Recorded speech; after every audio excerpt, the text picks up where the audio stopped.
All right. Let's see here.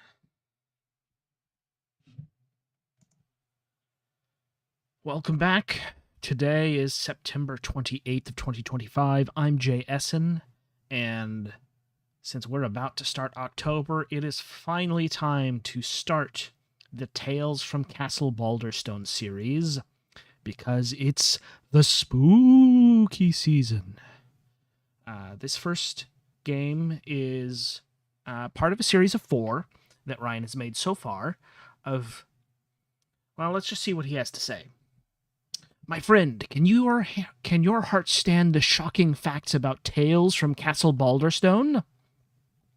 Every year, the most perversely talented authors of horror fiction meet at Castle Balderstone to terrify each other with their latest nerve-curdling stories. Every year, I am there too, because I wrote the scariest book in the English language back in 2012, about which more later. And every year, from 2018 to 2021 at least, I have brought you along with me to Castle Balderstone to hear these stories, indeed, to interact with them in a text-adventure parser game format. Most of these anthologies consist of a few fairly short text adventures taped together into a single game. But be warned, even some more Tales from Castle Balderstone is huge. Plus, visit Skooga Lake Masterpiece Edition, a special re-release of Leah Naidu's tale from the 2021 convocation, with alternate endings, production notes, a commentary track, a little extra side quest, and an interview with Leah Naidu. Like a Sky Full of Locusts, a tale presented by Rattlesnake Yates at the 1969 convocation.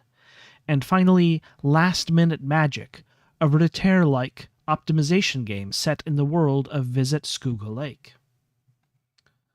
We will begin these with the first game, but first I should point out that Ryan is not kidding when he says he wrote the scariest book.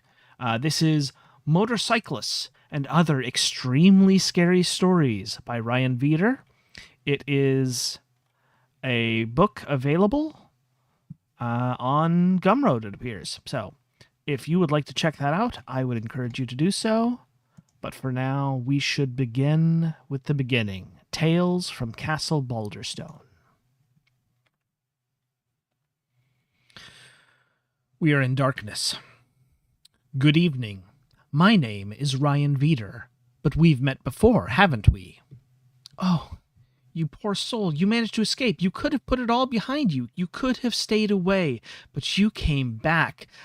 Because I loaded this game to check to make sure that my layout was right, so it appears that we have accidentally triggered some kind of... Let me see if I can see what this page looks like with no prior exposure. Here is the web address. Okay, I'd like to show you the version of this without the return to Castle Balderstone text. So I just need to add a new window.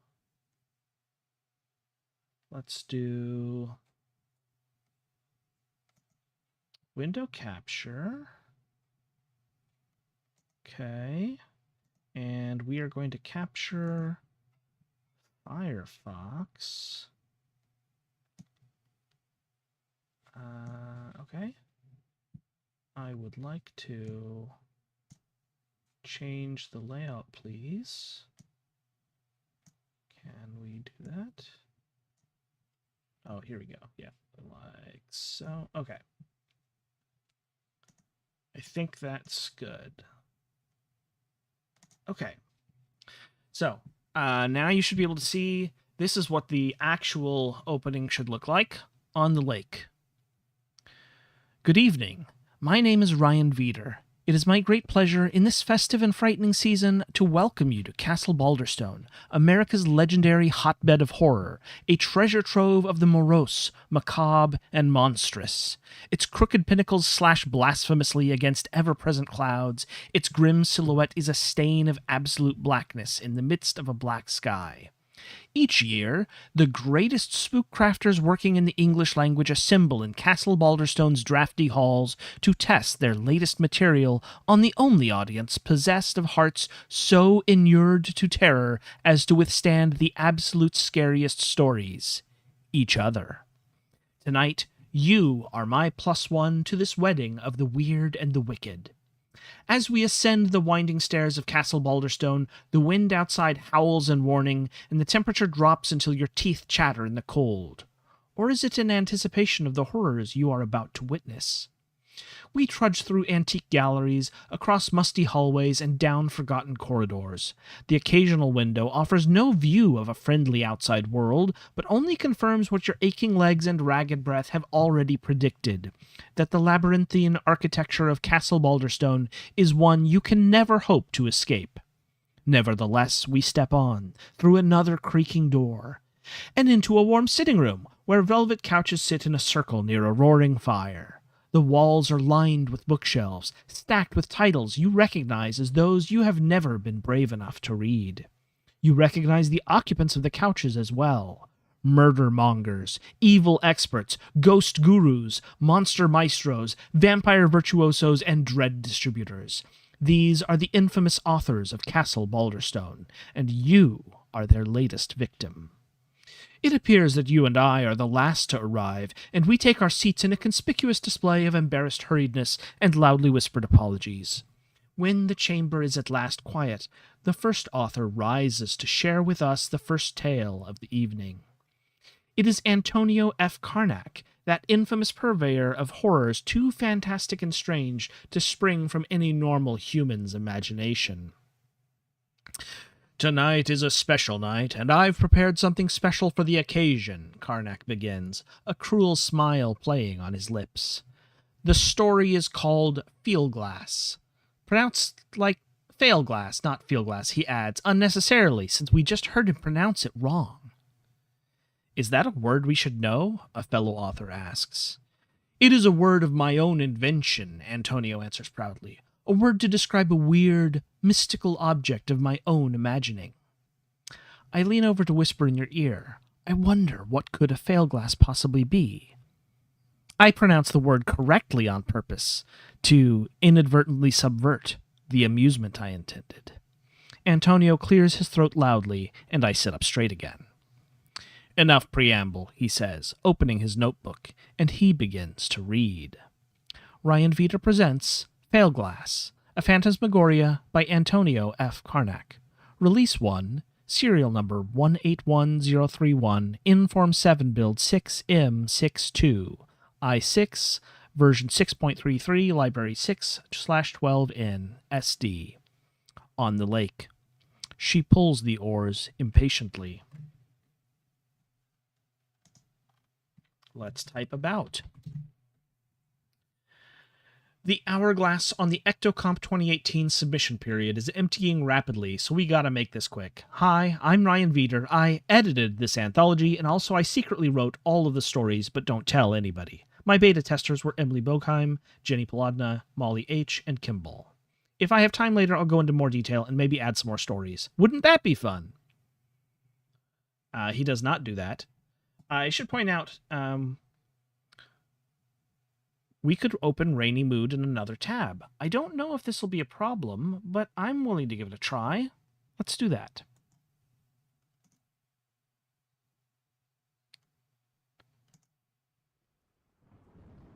Listen to that storm. I hope you can hear it. I assume you can, since I am capturing the window. Is that going to be a problem with the audio? I think I've got the audio set, but I'm going to go ahead and turn it down a little bit more just to be safe. That might be silent. Perhaps. Well, if you would like to start Rainy Mood, I would encourage you to do so. It's just at rainymood.com. I'm going to go ahead and close it just to be on the safe side, and you can govern your own audio-visual experience, as is usually the case with this channel.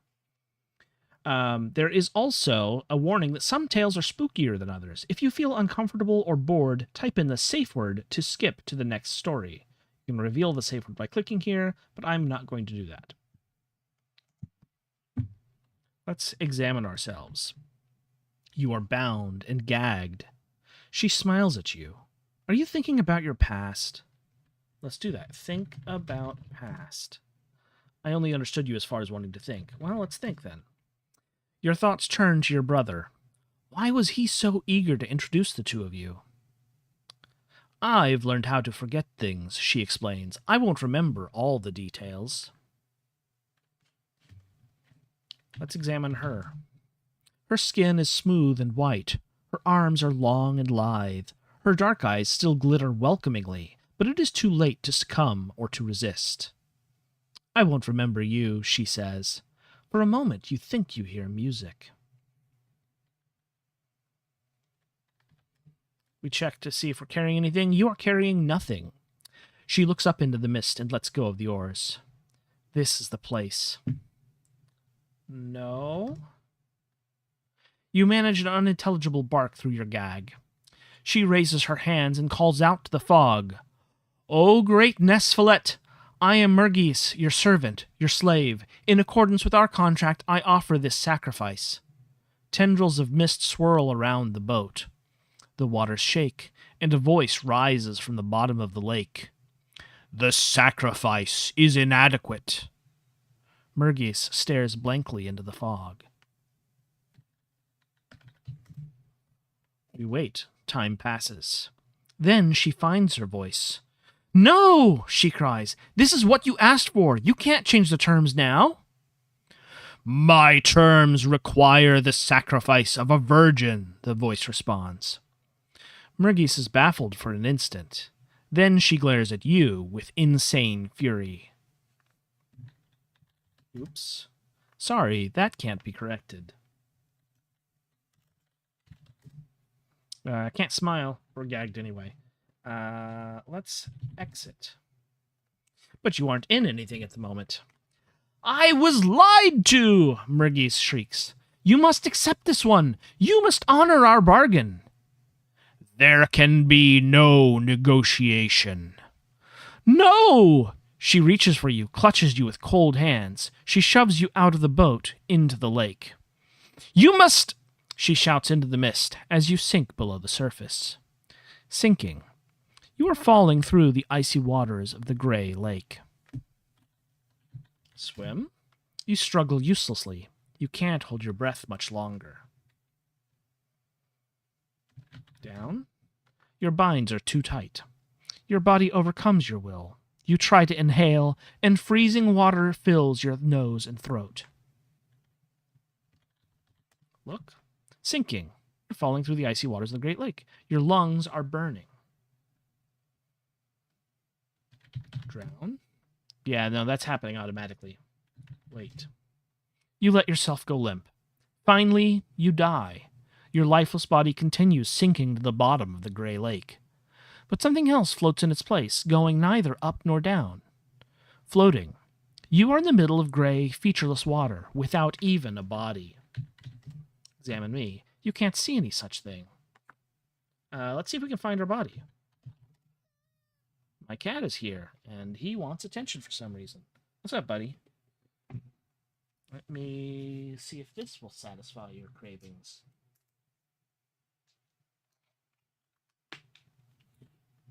Okay. Floating. The water is dark here. It's even darker below.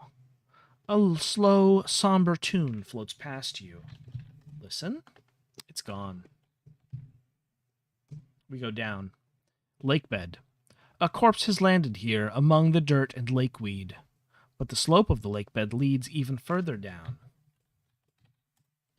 I examine the corpse. The body's intact. The fish haven't gotten to it yet. Its arms and legs are bound with strong rope, which will rot away long after the corpse does. Its mouth is gagged. Its face bears a resigned, maybe even weary expression. Can we go back in? No, that's not something you can enter. Let's go down further then, to the bottom. At the bottom of the lake is a mountain. Atop the mountain sits Nesfilet, ungod of the gray lake, playing his thorny harp. We examine the mountain first. The peaks of the underworld are cut from ancient black stone, impossibly heavy and deadly sharp. At the base of Nesflit's mountain is a narrow crevice. If I examine the crevice, the passage is too small for a living creature to pass through, but a wispy soul like yours might fit. Let's examine Nesfilet. The aspect of the ungod is as hideous as it is colossal. His glassy skin is cracked and crumbling. His ragged wings beat slowly through the filthy water. His eyes are bulbous and enormous, and they look down at you in disgust. Murghis gained nothing by drowning you, he says. All the same, you have fallen into my domain and are now my subject. I doubt it's the afterlife you were looking forward to. He loses interest and resumes plucking his harp. Talk to Nesfilet. Let's examine the harp. Nesfilet's harp is carved from a branch of the Tree of Desire and still bears its deadly thorns. Its hundreds of strings, stretched thin and tight over the spikes, are the souls of mortals, virgins, offered to the ungod of the Grey Lake by his followers as payment for his favors. As he plucks each string, it screams out for release, and in this way a melody of purest pain plays on and on.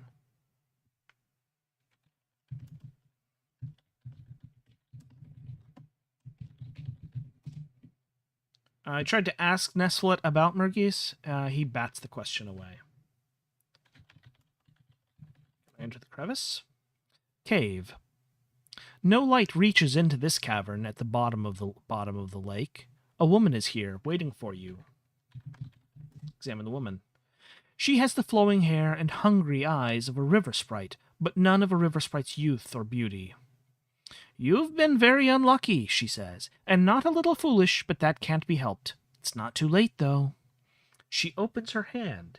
In her palm rests a smooth stone disc.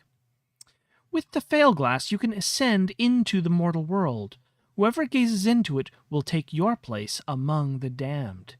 Show it to some unlucky fool. She laughs. More unlucky, if not more foolish than yourself. Without arms or hands, you can't take hold of the stone, but she passes it to you, and it becomes yours. Okay, so we've got the stone. This is a point where we have to decide what to do with it, and I would encourage you to try various things on your own time, such as showing it to the river sprite or to Nesfilet. But we need to go back up and see if we can find out who to give this to. We have fail glass. A polished disc of translucent stone. You must be careful not to look too closely. We go up. At the bottom of the lake is a mountain. Atop the mountain sits Nesfilet. Up again to the lake bed. And up further to the floating in the water. In the middle of the gray, featureless water. Up. Floating. You float formlessly in the grayness of the gray lake. Above, the water is lighter. Below, it grows darker. Beneath the surface. Just above you, the water at the lake's surface glitters weakly in the meager sunlight. Below is the darkness of the gray lake. The fail glass seems to pull you up. You can't resist. You float easily, like a bubble. You emerge into misty air. Shore. You are on the shore of the gray lake. Night has fallen. But the moon sheds some light, and you're able to recognize the geography. The road back to town is northwest of here. A pebbled path leads east around the lake. The waters are still for now. Can we go east? To the path. You pass between the shore and the woods on a path choked with weeds. The road and the village are further west. To the east is a cottage that you think you recognize. East. Cottage. This is the cottage where Murghis lured you, where she tied you up before forcing you into her dirty rowboat. She is here, hunched over her cauldron. Her skin is gray and wrinkled. Her arms are thin and frail. Her eyes are filled with dread. Please, she whispers into the cauldron, I need more time. I can give you a virgin. I just need more time. The cauldron does not respond. If I wither away, I can't give you anything. Is it worth it to let me crumble and die? Wouldn't you rather let me live and receive more sacrifices? All Mergis sees in the cauldron is her own reflection. She covers her shriveled face with her hands and sobs. So this is someone we could probably go ahead and put into the fail glass.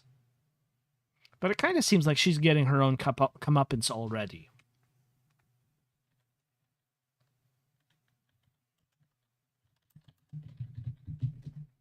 Can't do talk to. We need to ask her about Nesfilet. You have no voice. I'm not talking to her. Let's instead look once more. Examine the cauldron. The water in the cauldron is as murky as that of the Grey Lake. Let's go back out to the west. And let's go northwest to the road. The road leads west to the village where you live, or used to live. Southeast from here are the shores of the Grey Lake. There's a man here stumbling through the dark. Examine man, it's a drunkard you know from town. He has no friends, no family. No one would miss him. Okay. Well, he is another person we could try, but I have played this before, so I will keep going further to the village. Village. The streets are empty except for the faint fingers of mist gathering in the dark. The main road leads east out of town. Your old home is just north from here. North. Home. Everything is as you left it, but through a ghost's vision, your home seems odd and unfamiliar. Your brother sits at the table, counting a stack of coins. You examine the brother. He can't see you. His eyes are glittering. His lips move rapidly as he silently counts. Then he pauses to appreciate a particular coin, not as a number, but as an object. Warm metal, a rigid edge, pressing hard against his fingers. Then he begins counting again. Your brother begins mumbling to himself. "Oh, Mergis," he whispers, "how desperate you must have been to accept my first offer. I would have agreed to so much less. Look, here is the value of family." He pushes a short stack of gold coins apart from the others. "And here is the value of loyalty." He sets aside another handful. "And this is the price of my reputation," he says, skimming a few coppers off the top. "I have to charge a little extra, since word might get around about my dealing with witches. But everything else..." He closes his hands over the impressive pile that remains.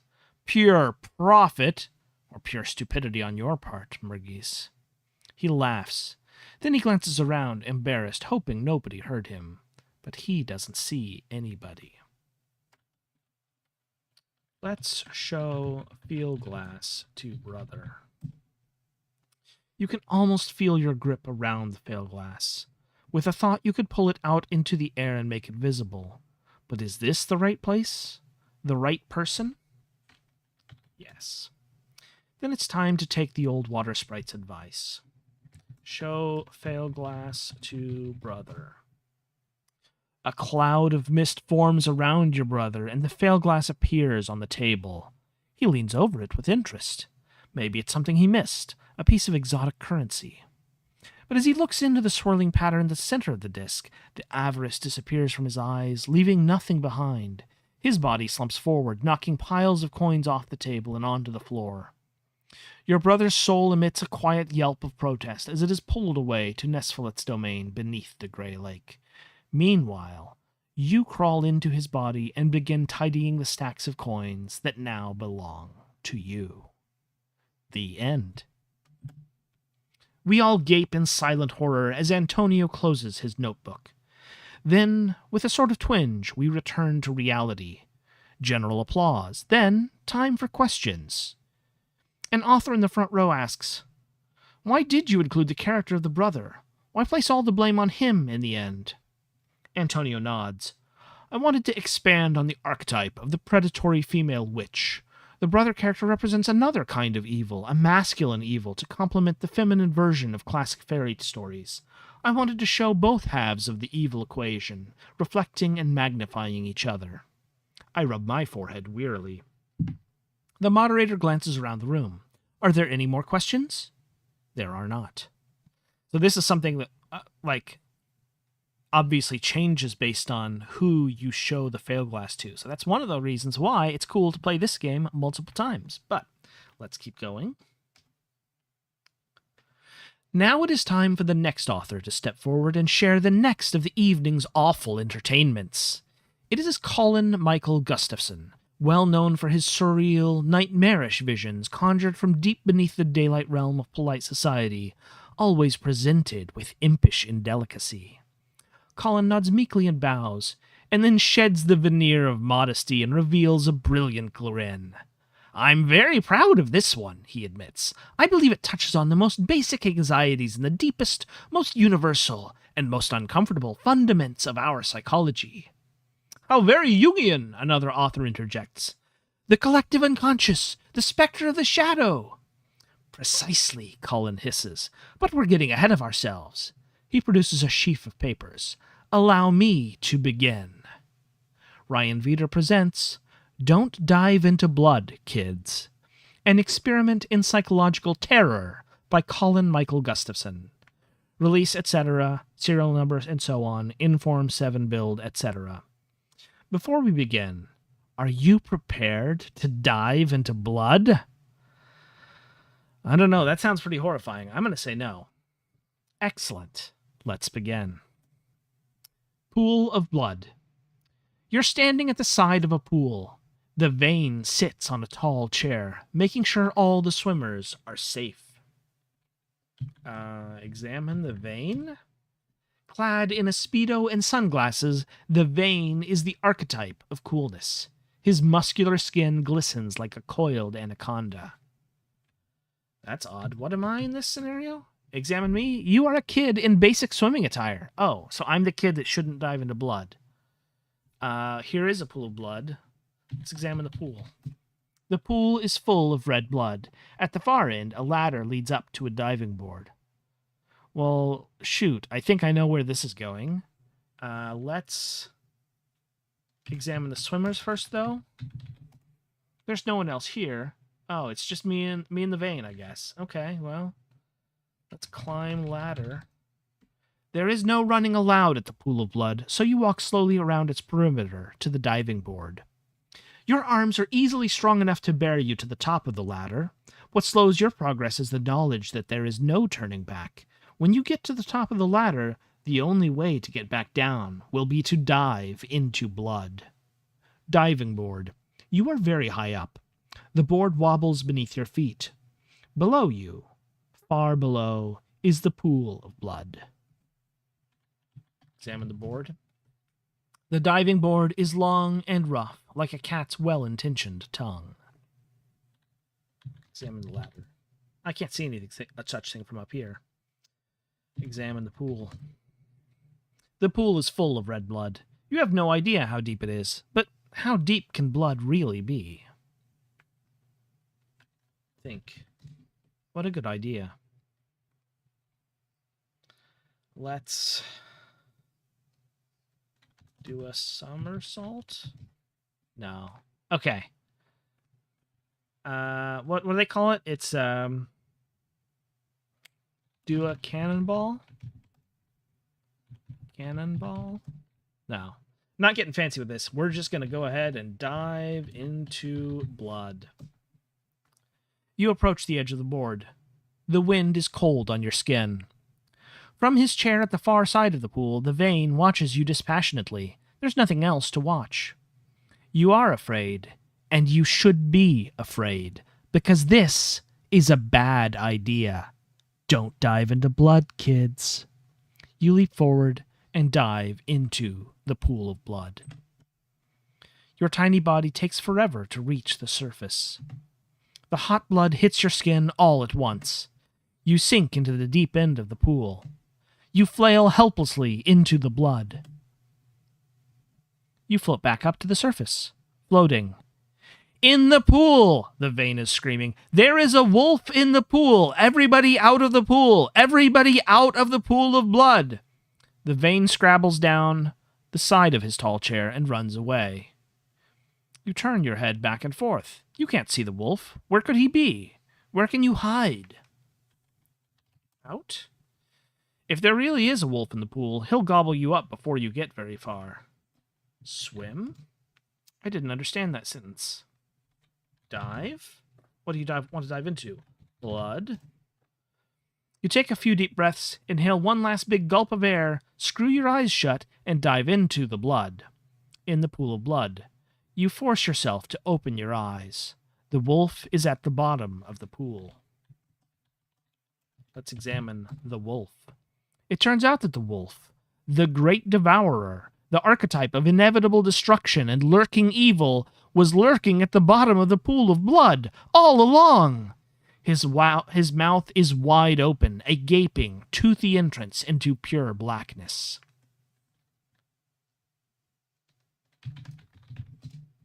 We can examine his mouth. Enter mouth. That's not the verb you're supposed to use. Okay. Out. But you aren't in anything at the moment. Swim. I didn't understand that sentence. Ask wolf about blood? You can only do that to something animate. Run. You'll have to say which direction, compass direction to go in. North. There's only one place to go. In. Out. No. Up. That feels wrong. Down? No. Horrifying. Let's enter blackness. No. Escape. Wake up. The dreadful truth is, this is not a dream. Sleep? Help. No. How do I get out of the being chased by the wolf? Flee. Swim. Climb. Up. Look. In the pool of blood, it takes no small effort to keep your eyes open. You're doing great. The wolf is at the bottom of the pool.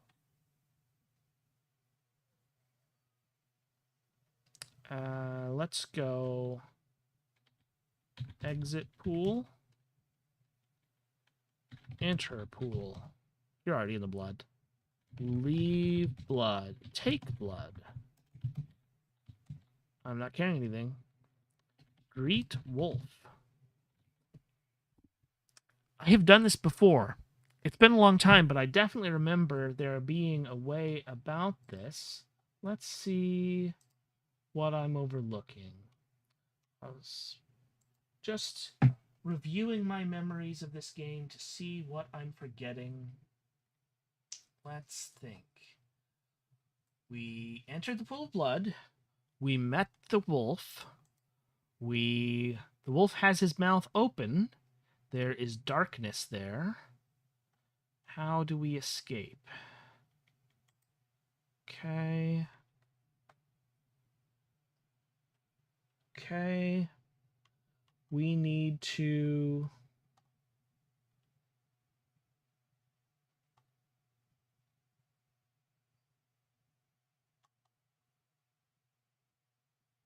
Oh, that's not right. Let's see.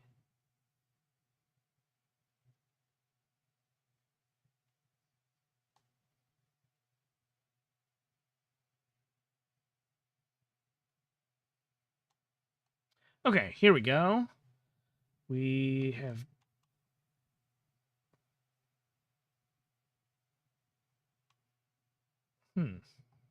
I see I'm not the only one who has had this difficulty.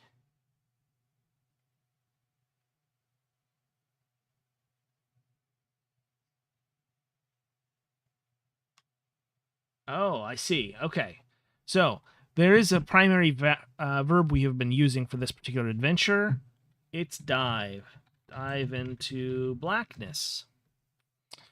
You swim deeper, deeper into the pool of blood, and then you dive into the beast's mouth, the wolf's mind. You are now inside the wolf's mind, Every aspect of his conscious, subconscious, and unconscious is open to you. Obvious exits are west and northeast. Examine conscious. No? Okay. I guess those are areas we're going to be visiting. Let's go west first. Empty room. This chamber is dusty and disused. Obvious exits are north and east. We go north to the wolf's creativity. The studio is a picture of intentional, almost rehearsed disorder. A few papers have fallen on the floor. Others are taped to the wall at uneven angles, but the attempt to create an atmosphere of chaos is not convincing. The wolf's current project rests on an easel, situated in front of a full-length mirror. Let's examine the easel.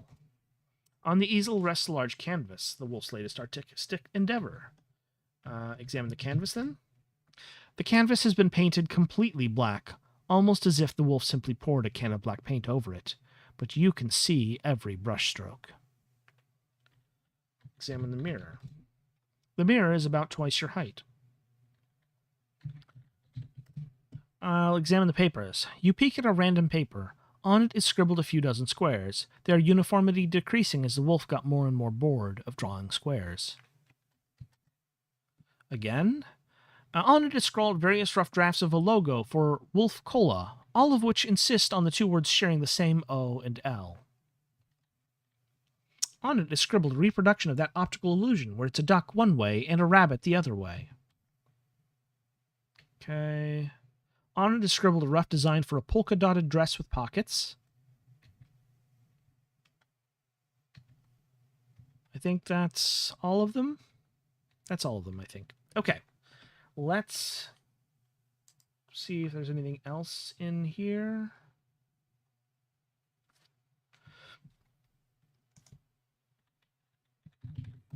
There are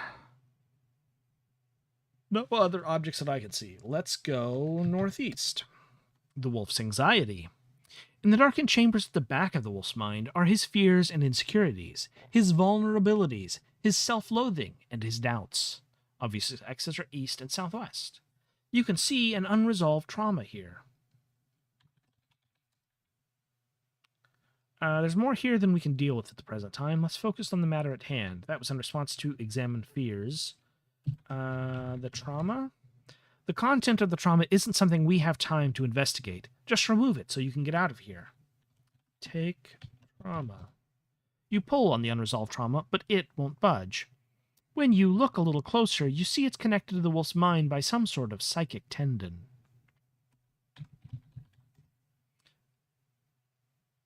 Okay. Take tendon. Nope, not taking that. I do have a giant pair of scissors, though. You would look ridiculous carrying such a huge pair of scissors if they weren't so very sharp and pointy. Cut. Trauma. You position the blades of your giant pair of scissors on either side of the psychic tendon, and then you snip, and the unresolved trauma comes loose. Take trauma. You reach around the unresolved trauma. It is too large for someone of your size to hold easily, but you should be able to roll it away. You hear something snorting behind you. You turn around. A huge, hairy creature looms over you. His snout is full of pointy yellow teeth. Is this the wolf? Nope, says the monster. He snorts again and leans down, way down, to meet your gaze. I'm the wolf's dad. Kindergarten nap room. You wake up in a cold sweat. So here is our invitation to play this game again. There were several rooms we did not get to. So if you would like to experience those rooms, you should play this yourself. Colin bows again and treats us one more time to his dazzling smile.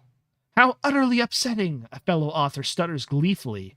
From where do you obtain such ghastly images? I came up with most of it in the shower, says Colin. The room full of authors grumbles in a general affirmation. But why the word kids? Asks another author. There seems to be only one kid in the story. I elbow you and roll my eyes at the insipid question, but Colin answers in good faith. Well, the title that came to me in the shower was, Don't Dive into Blood, Kids. And I guess I didn't bother to change it. Don't overanalyze it, someone calls out from the back, and the moderator is forced to hush everyone before things get too heated. Now it is time for the next author to step forward and share the next of the evening's delirious entertainments. It is Fiona Gryce, well known for the mysticism and neuroticism woven into her public persona, the better to lure unwitting readers. It's probably persona, isn't it?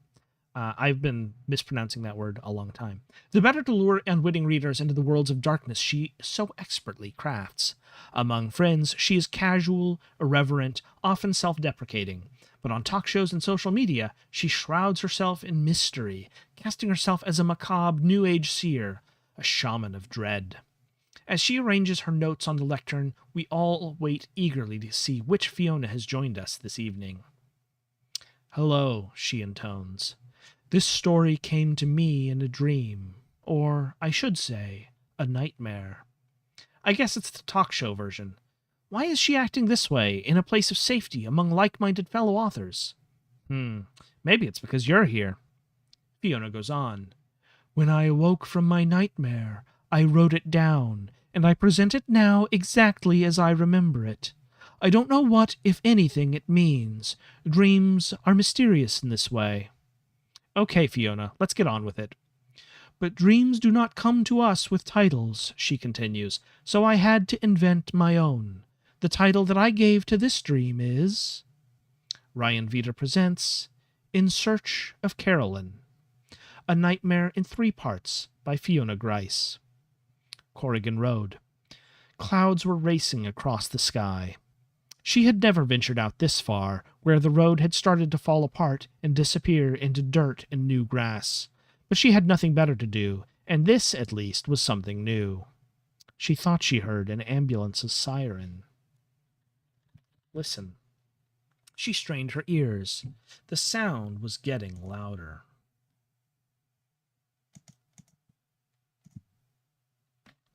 Examine me. She was dressed for a jog, but she had opted for an easy stroll instead. The keening sound continued, coming from somewhere beyond the bushes. Examine the bushes. The bushes were thick, but she thought she could see a path between them to the east. The high-pitched wail from the bushes to the east rose in intensity. It didn't sound like a siren. It sounded like a person. We go east. She pushed a branch out of her way and trudged into the leaves. Parking lot. She emerged in a ruined parking lot. On the east end was the entrance to a low building, its windows smashed, walls covered in ivy. At first she thought it was a prison. Then she realized it was the old hospital. The screaming didn't stop. It was starting to ring in her ears. She strained her ears. The scream seemed to activate something in her brainstem. Her heart was beating faster. We examined the hospital. The hospital had been abandoned for years. She wondered why it hadn't been torn down. Her teeth clenched, and her fingernails dug into her arms. She had to do something. We go east again. She pulled on the rusted door. It opened easily. She stepped inside. The door swung shut behind her. The scream went on, over the sounds of wind and distant traffic. Then it stopped. First chapter. Elle's house.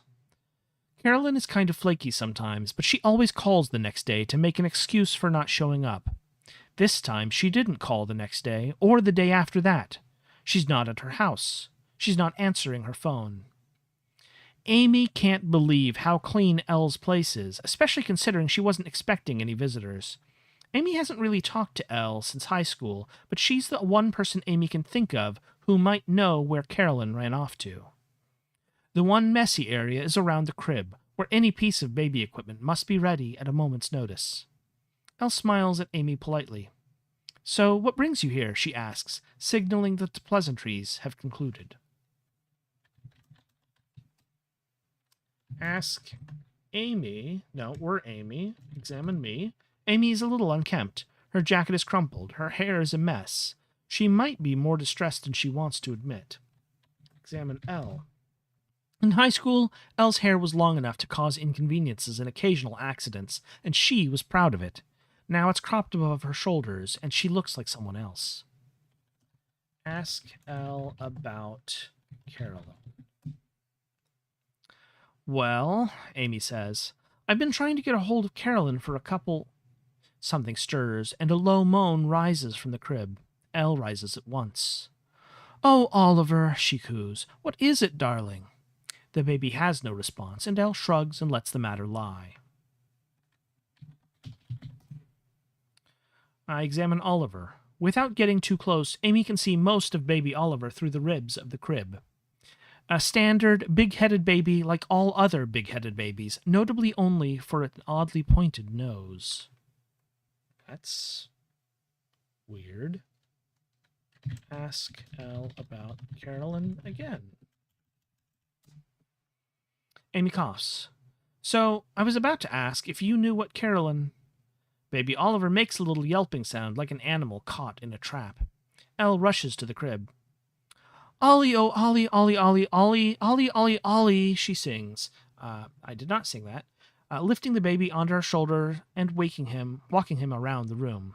There you go, there you go, there you go, there you go, little Oliver. After some more cooing and stroking, little Oliver desists, and Elle returns him to the crib. Poor thing, she murmurs.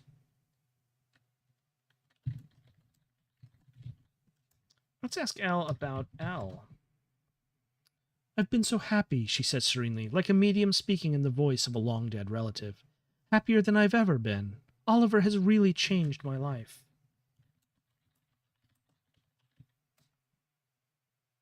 We ask about Oliver. Little baby Oliver, she says, and she casts dreamy eyes on the pudgy, fidgeting creature. Part of me wants him to never grow up. I could take care of him.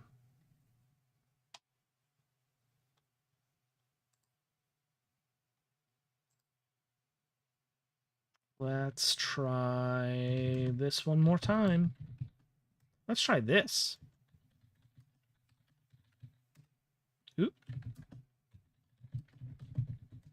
Yeah, okay. Babies are inanimate. Ask Elle about Carolyn. Amy eyes the crib warily, and then she asks, Elle, I can't find Carolyn. Do you know where she is? Elle blinks. I haven't talked to Carolyn in a while. We used to go for jogs out on Corrigan Road, but then I got so busy with... Little Oliver screams a horrendous, ear-splitting scream, a desperate, existential scream that makes no sense coming from a creature with no conception of heartbreak or failure or student loans. Amy winces. Elle rushes to Oliver's side and begins cooing and patting, with no apparent effect. She turns to Amy with desperation in her eyes. Oh, Amy, I'm sorry. Don't worry about it, Amy says, and she rises to leave. And then to herself she mutters, Corrigan Road, as she makes for the door. Second chapter, Corrigan Road. This seems to be as far as the road goes before it stops being a road. There's been no sign of Carolyn anywhere. But in the bushes to the east, Amy sees a vague little opening, as if the branches have been pushed aside by someone passing through. We examine the bushes once more. There's definitely an opening, a very narrow and uncomfortable opening between the bushes. We go east. Amy grimaces as she pushes her way through the foliage. Parking lot. Amy finds herself in an old parking lot outside a building she recognizes as the old hospital. Amy heard about kids sneaking around here back in high school, kids more adventurous than Amy and her friends. A light flickers on the other side of the hospital's rusty door. We examine the door. The hospital door is anything but welcoming, but that light might mean that someone's inside. First opening the rusty door. We go east. Lobby. The lobby's carpet is streaked with mildew. All the furniture has been either looted or crushed into anonymous debris. A fluorescent light flickers in the hallway to the east. Examine the carpet. The ebb and flow of the elements over the years have left various patterns of dirt and mildew on the carpet. We go east. Hallway. The hallway strobes in and out of washed-out existence as the fluorescent light flickers. Amy can't help but rub her eyes, making sure it's the light and not her own vision that's failing. On the north side of the hall is a blue door. On the south side is a pink door. The corridor continues east and west. A millipede scurries out of the darkness and stops in the middle of the hall. I examine the millipede. As if in response to Amy's attention, the millipede walks calmly away on its undulating, unnatural legs. Let's go north. The blue door is locked. Let's go south. First, opening the pink door. Office. A stained futon lies abandoned in what must be a squatter's former bedroom, or some teenager's love nest. Amy grits her teeth involuntarily. The hallway is north. Examine the futon. It doesn't really bear close inspection. We go north again. Let's go east again. Hallway. A great stain has formed around a puddle that hasn't quite dried up all the way. The hallway turns from west to south here. The size of the stain indicates the puddle used to be almost as big as the hallway is wide. Okay, we go south. Hallway. The hallway goes from north to south. To the east is a pink door, to the west is a blue door, and a graffito is spray-painted on the wall. Someone has sprayed "I know for sure" on the wall in black paint that dripped almost all the way down to the floor before it dried. We were able to get through the pink door in the previous intersection. This time around, the pink door is locked. So we go to the blue door. It is also locked. Let's go south. Hallway. The hallway turns from north to west here. A rusty scalpel lies on the floor here. Amy knows scalpels are supposed to be made from stainless steel, but this scalpel is definitely encrusted in some ancient reddish substance. We're going to go ahead and take that. And we're going to go west. The hallway runs east and west. To the north is a blue door, to the south is a pink door. The remains of a poster hang on the southern wall. We examine the poster. Most of the poster has been torn away. What remains is the profile of a woman, looking down in concern, and the word, "your." Amy wonders what the poster wanted to say, and whether it was at all sincere. We have again only gone through pink doors successfully so far, so let's go south first.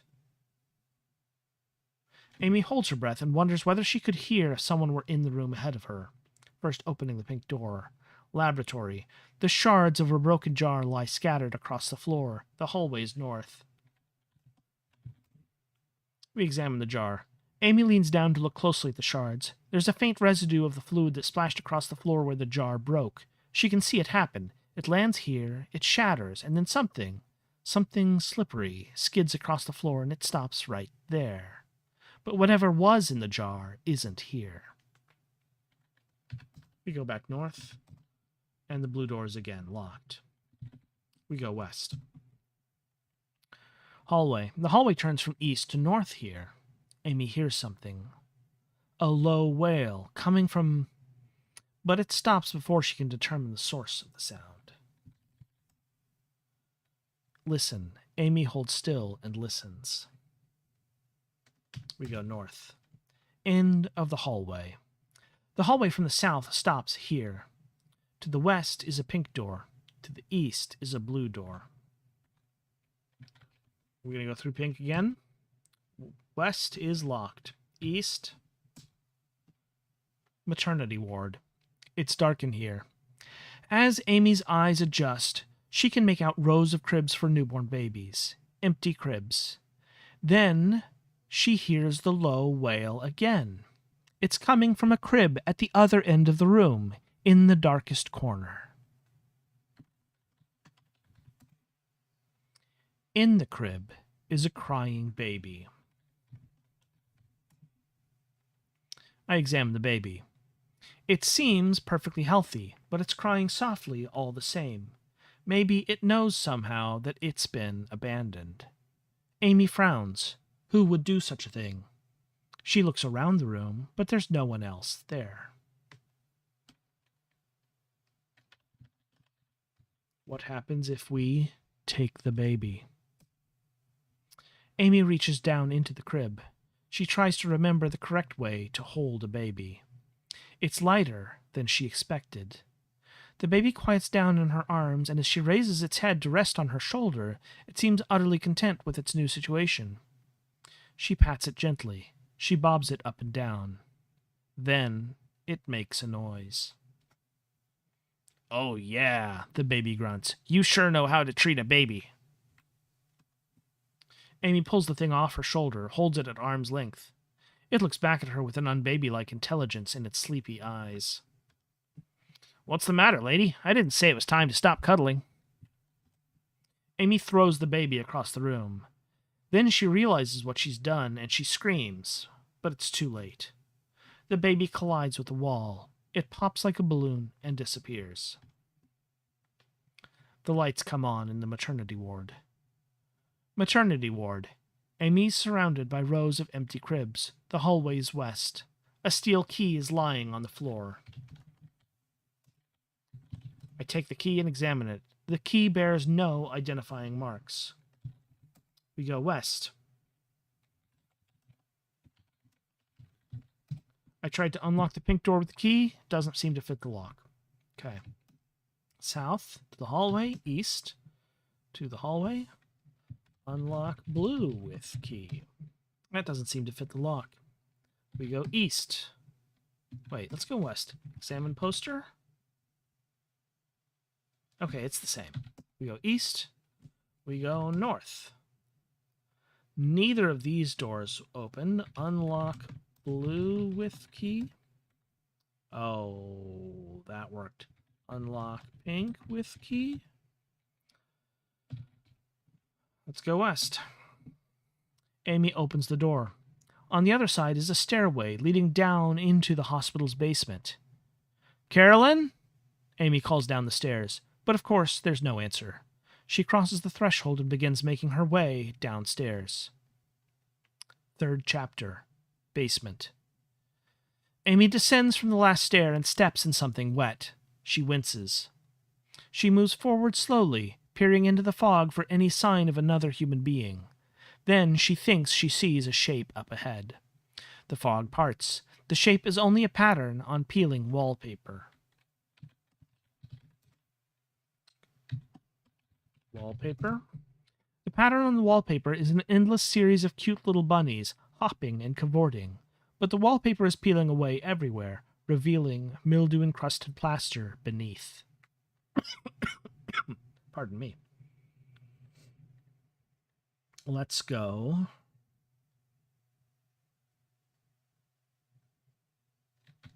east, north, west, south.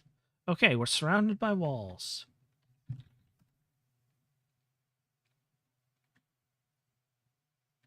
Take wallpaper. Cut wallpaper with scalpel. Cut wallpaper.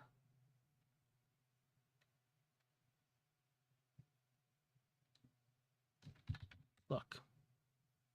Amy looks around at the fog. She is alone in the hospital basement, with no frame of reference. Listen. Smell. Think. Follow wall.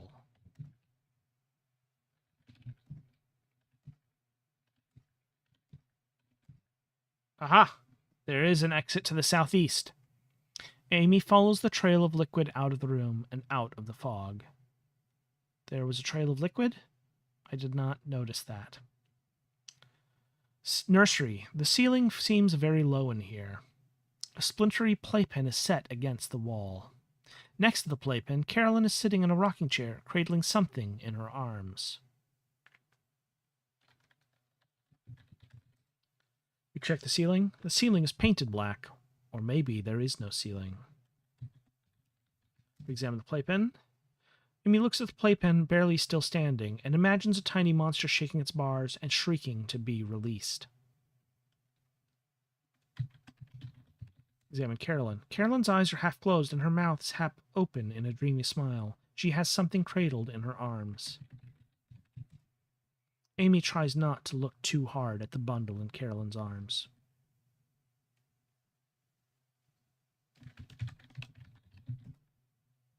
Can't just shake Carolyn.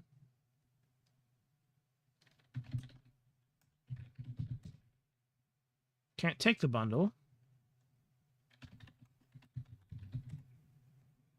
Amy approaches Carolyn carefully, trying not to look at whatever she's holding. Carolyn, she whispers. Carolyn rouses herself slowly. Her eyes focus on Amy. I'm sorry, she says, her voice creaking. Amy shakes her head. It's okay, Carolyn. Let's get out of here. I would have called, but I was so busy. Carolyn shakes her head and looks down at the bundle in her arms. I've been so busy lately. Amy takes another step and reaches out for Carolyn's shoulder. Then a sound makes her stop. The sound of something tearing. A pudgy hand rises out of a hole in the bottom of the playpen. The hand reaches over to grab Carolyn, wrapping its fat fingers around her body. She offers no resistance. Sorry, Amy, she says. The hand pulls Carolyn through the bottom of the playpen and disappears.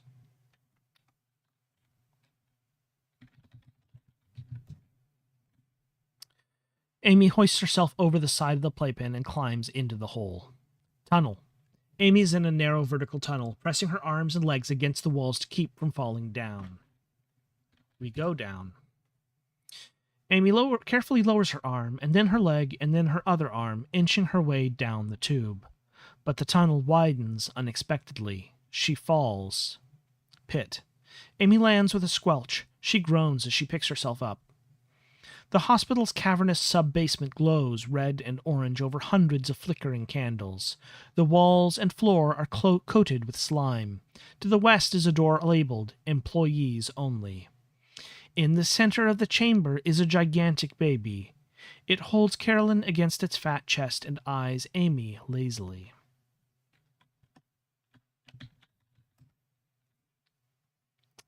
We examine Carolyn. Carolyn clings to the giant baby's chest, a satisfied smile on her face. She seems to be asleep. She takes a deep breath, and as she exhales, she coos, "My little angel." We examine the baby. Amy looks up into the giant baby's giant face.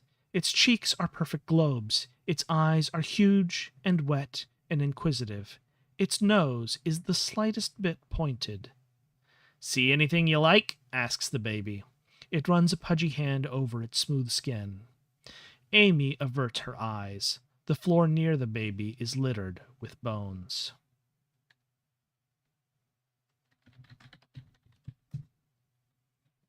We try to take Carolyn. Amy calls up to Carolyn. Carolyn, it's me, Amy, your friend. But the giant baby reaches down and puts a huge, fat finger over Amy's mouth. She's not your friend anymore, lady. She's my mommy. But you'll be my mommy too pretty soon, so just sit tight. Cut baby with scalpel? I think it was just cut baby. Amy yells at the giant baby. What are you doing with Carolyn? The baby gawks at Amy a little, as if the question is unthinkably stupid. Then it says, We're cuddling. We'll be cuddling for a good long while. The baby's eyes bulge. It stares furiously into the middle distance, as if it just remembered something awful. Then it burps, and the odor stings Amy's eyes. The giant baby grins smugly. Don't worry, lady. You'll get a turn. Cut baby. Give me back my friend, Amy screams. The giant baby rolls its giant eyes. It pats Carolyn on the back, and she produces a contented sigh. We're going to keep trying to cut this baby.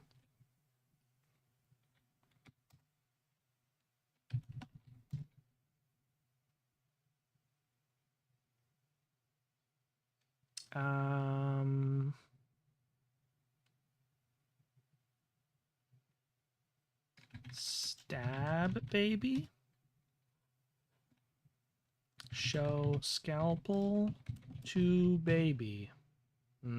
Okay.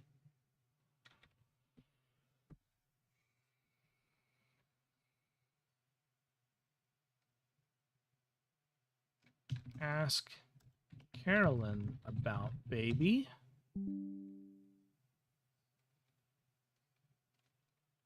Ask baby about Carolyn. Okay.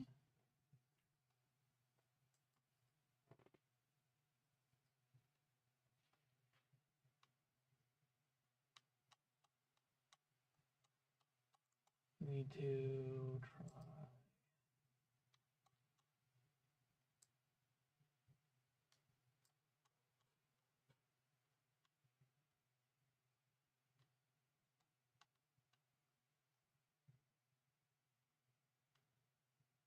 Oh, okay. We just need to be violent.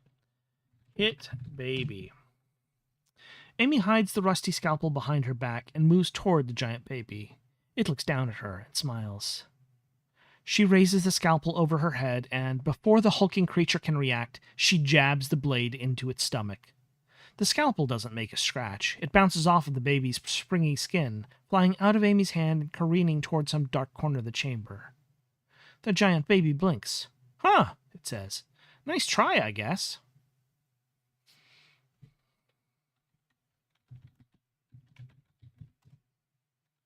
Look.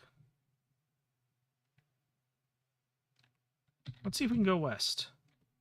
Supply closet. The closet is clamped and dusty, lit only faintly by the candles to the east. An old toolbox sits alone on the shelves. A huge oxygen tank rests on the floor nearby. Toolbox. The initials CG are carved into the toolbox. Look in toolbox. Open it. Take wrench. Examine it. The wrench is caked in rust, but it's still a powerful tool. Amy looks over the oxygen tank. It looks like it could be 100 years old. There used to be a safety warning painted on it, but most of the paint is chipped away. It's mounted on rickety wheels, so with some effort she could push it around. The nozzle of the tank is secured with a hexagonal nut. Remove nut with wrench. Take nut. Turn nut with wrench. Push tank east. Amy positions herself behind the tank, bends over to get some leverage, and slowly wheels it into the other room. So we are still here in the pit. In the center of the chamber is a gigantic baby. Holds Carolyn, eyes Amy lazily. Giant baby notices the oxygen tank, and its brow furrows in confusion. Then it loses interest. Take nozzle. Examine tank.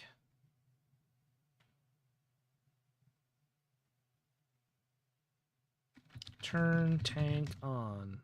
It's not switchable.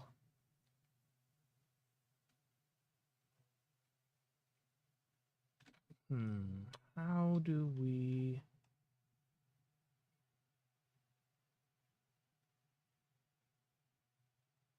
What do we need to do here?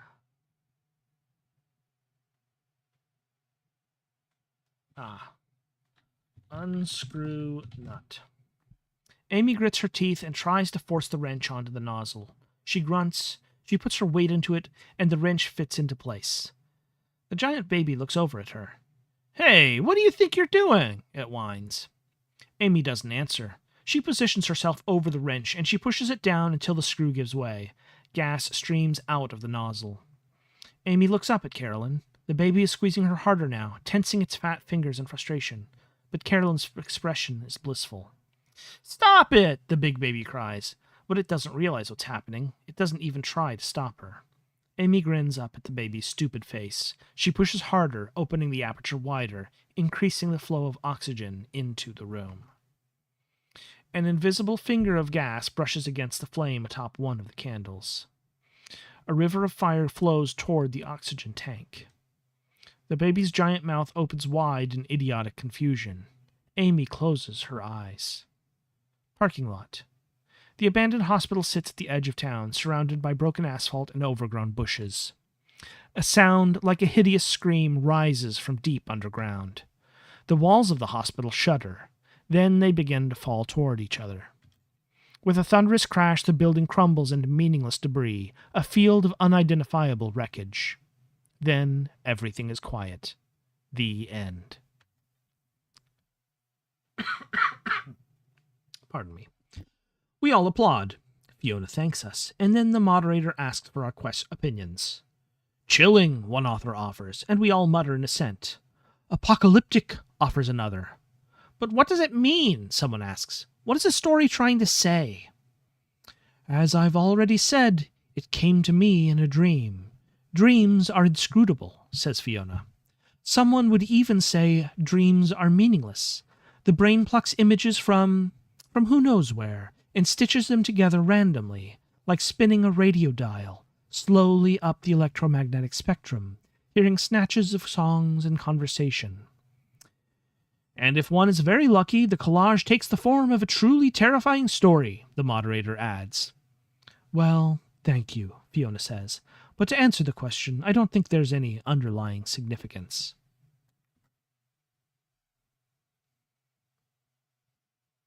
Now it is time for the next author to step forward and share the next of the evening's dreadful entertainments. It is Allison Chase, a favorite author of yours truly. Look how elegantly she ascends to the dais. What a gorgeous dress she wears. How delicately she brushes her bangs from her eyes. See how much eyeshadow she is wearing. How utterly divine. And yet, what a sadistic, diabolic mind is hidden behind that eyeshadow. Though you are my valued guest, and it is my responsibility to make you feel welcome among this meeting of the most maleficent minds, I am ignoring you more or less entirely at this juncture. Allison begins speaking, and I lean further forward in rapt attention. My story this evening is the most elemental horror, she says. In her bell-clear voice is a note of dark intention that makes me swoon. I may be criticized for choosing too simple a subject, but isn't it true that the most simple subjects give rise to the most vivid emotions? It's so true, I whisper, hopefully too quietly for you to hear. Well, we'll see, won't we? Allison says, as she turns the page and begins to read. Ryan Veeder presents Lights Out, A Tale of Dread by Allison Chase. Release 1, serial number 181031, Inform 7, build 6M62, I6/V6.33, library 6/12N SD. Darkness. It is pitch dark, and you can't see a thing. I examine my inventory. You are carrying nothing. It is pitch dark, and you are chest-deep in snakes. Time passes. It is pitch dark, and all the blood is rushing to your head. Examine me. It is pitch dark, and you can't see a thing. It is pitch dark, and you are being eaten by a grue. It is pitch dark, you stupid idiot. It is pitch dark, but what else is new? It is pitch dark, and you are covered in leeches.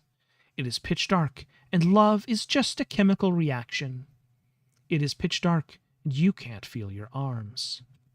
It is pitch dark, and you are naked.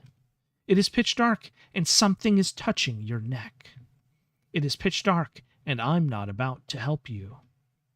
It is pitch dark, and a wolf is chasing you. The end. The room is silent.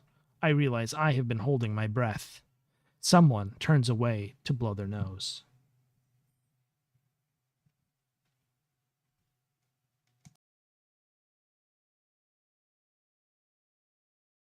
Pardon me. Brava! I cry as I begin applauding loudly. Most of the attendees join in, though not as enthusiastically. Allison accepts the praise with a small smile and a demure look down. Oh, those bangs! That eyeshadow! Are there any questions? Asks the moderator. I hiss a minced oath under my breath. I don't have a question! I should have thought of a question! Now someone is asking a question, but I can't hear it. My mind is racing. Allison is answering the question. How can I get her to pay attention to me? Maybe I can talk to her afterward. I'll have thought of a question by then. Maybe the two of us will hang out for a while after everyone else is gone. But I have to drive you home, don't I? Oh, this is the worst. Now it is time for the next author to step forward, but as I look around the room, I see that all of tonight's authors have already presented their stories. How time flies when you're out of your mind with terror and suspense. So, I say, which story was your favorite? Behind me, you can see the other authors leaning in, eager to hear your answer. Well, let's consider. We had 4 stories here. There was Don't Dive into Blood, Kids, which was pretty compelling, but a little weird, and we kind of ran into some problems trying to figure out how this worked. There was also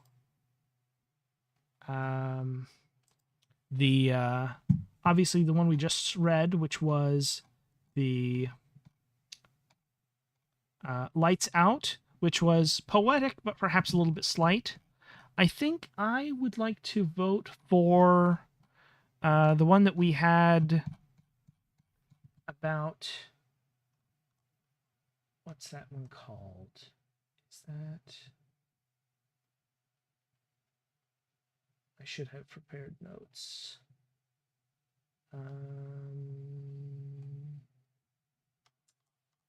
Shoot.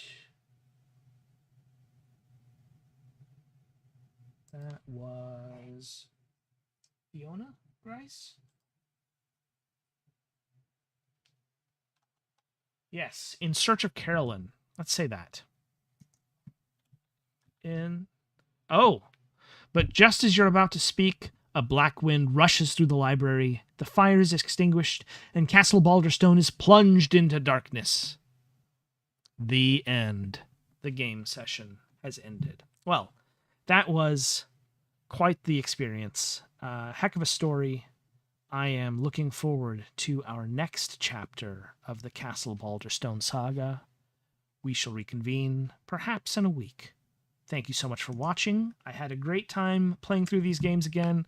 They are such a little delight, all the ways the various stories get to deviate from Ryan's normal authorial voice. So I had a blast, and I'm looking forward to doing this again, especially because as we get further through these games, we'll get to the ones that I have not played.